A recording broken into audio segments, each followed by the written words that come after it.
Bien-aimés dans les Seigneurs, bonjour. C'est votre serviteur, l'évangéliste Jean-Willy Ilunga, de l'église La Moisson Abondante Paris. Nous voici dans notre nouveau numéro, un jour, un verset pour la gloire du Seigneur. Nous allons partager la parole de Dieu dans le livre de Luc, chapitre 24. Nous sommes au verset 2, nous lisons pour la gloire du Seigneur.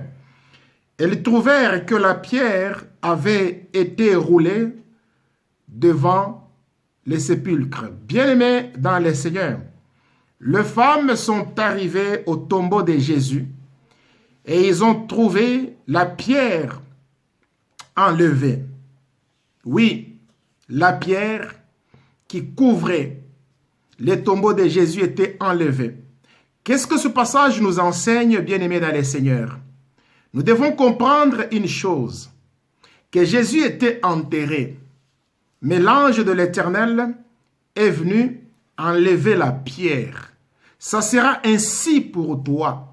Le monde t'a enterré en disant que tu ne vas pas produire, tu ne vas pas te réjouir, tu ne vas pas enfanter, tu ne vas pas te marier, tu ne trouveras pas du travail, tu seras bloqué. Oui, ils ont posé une grosse pierre sur ta vie pour que tu ne progresses pas. Mais la bonne nouvelle est que l'ange de l'Éternel enlève la pierre sur ta vie.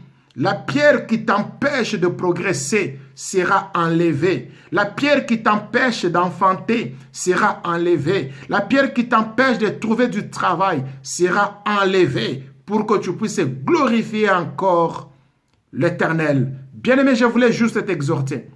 Si tu peux ouvrir encore ton cœur, oui, pour recevoir Jésus-Christ, ces choses vont se manifester dans ta vie.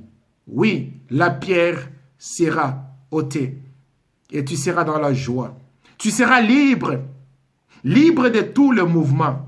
Oui, même ceux qui ont planifié le chèque pour toi, oui, ceux qui t'ont enterré, ils sont allés avec ton nom, avec ton vêtement, pour aller donner à un marabout, à un féticheur, pour bloquer ta vie. La pierre sera ôtée pour toi. Tu seras libre et tu glorifieras l'Éternel. Que Dieu te bénisse et sois libre.